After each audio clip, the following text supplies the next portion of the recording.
Hello students, I am Mayank and welcome to our channel agriculture universe. So student, आज हम लोग study करेंगे crop improvement second यानी कि रबी क्रॉप्स में। आज हम लोग देखेंगे adaptability and stability. Okay, adaptability क्या होती है, स्टेबिलिटी क्या होती है हमारे क्रॉप में, हमारे फसल में। वीडियो को लास्ट तक जरूर देखिएगा, 110 आपका कॉन्सेप्ट क्लियर हो जाएगा।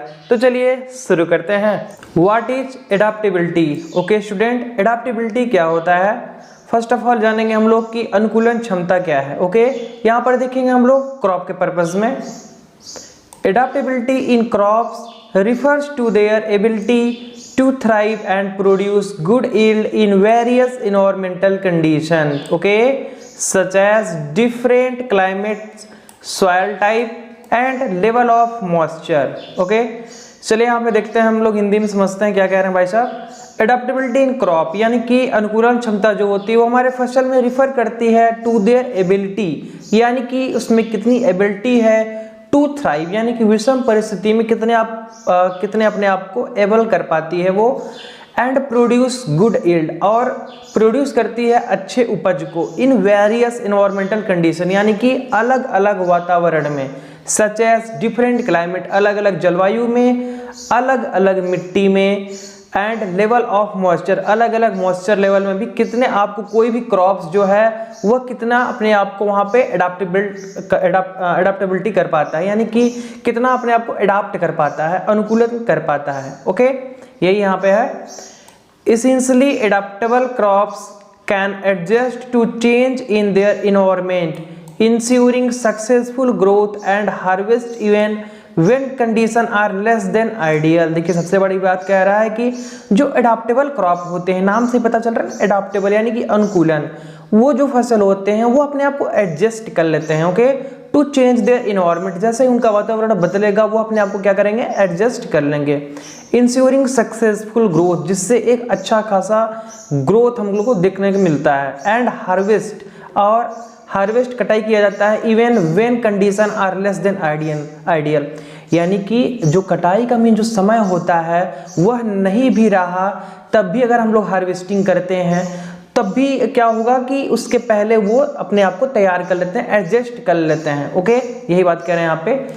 This trait is essential for agricultural resilience and sustainability, और यही लक्षण बहुत जरूरी है हमारी कृषि में, जिससे क्रॉप रेजिलियंस बना रहे हैं एंड सस्टेनेबिलिटी, स्थिरता भी स्थित रहे। ओके, ये हो गया हमारा एडाप्टेबिलिटी। शॉर्ट में आपको डिफिनेशन हिंदी में समझाएं तो एडाप्टेबिलिटी यहाँ पे क्रॉप को लेके बताया गया है, कोई भी ऐसा फसल जो अपने आप को किसी भी मौसम में, किसी भी जलवायु में, किसी भी मॉइस्चर लेवल में अपने आप को सस्टेन कर पाए, एडाप्ट कर पाए किसी भी इन्वायरमेंट में, वही होता है adaptability. Okay, adaptability in crops, that's clear.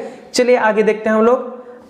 Second हमारा student, what is stability in crops? Okay, stability in crops refer to their ability to consistently produce satisfactory yield across different environmental conditions। Okay, यहाँ पे हम लोग समझते हैं stability यानी कि स्थिरता क्या होती है हमारी फसल में।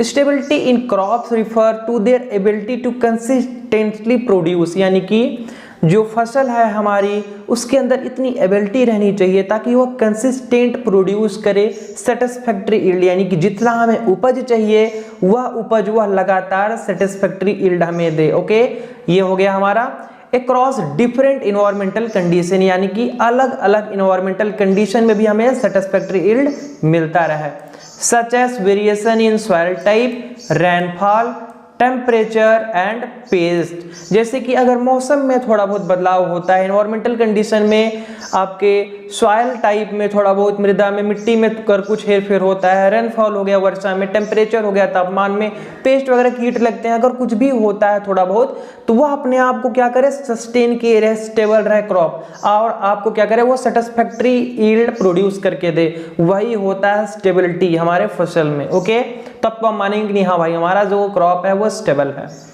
Essentially a stable crop can perform well under diverse circumstances। देखिए वही बात कह रहे हैं यहाँ पे कि जो इसेंशियली स्टेबल क्रॉप, जो हमारे स्टेबल क्रॉप होते हैं, जो स्थायी फसल होते हैं, वह ऐसा परफॉर्म करते हैं अंडर डाइवर्स सर्कमस्टेंसेस, यानी कि अलग अलग सर्कमस्टेंसेस में भी वह हमें अच्छा यील्ड करके देते हैं, प्रोड्यूस करके देते हैं। ओके, जैसे कि हम लोग ऊपर बात कर चुके हैं कि नहीं हमारा रेनफॉल में थोड़ा बहुत हेरफेर हो गया, टेम्परेचर भी हो गया, पेस्ट भी हो गया, तब भी हमारी यील्ड नहीं घटेगी, हमें जो सेटिस्फैक्टरी यील्ड है वह प्रोड्यूस होगी।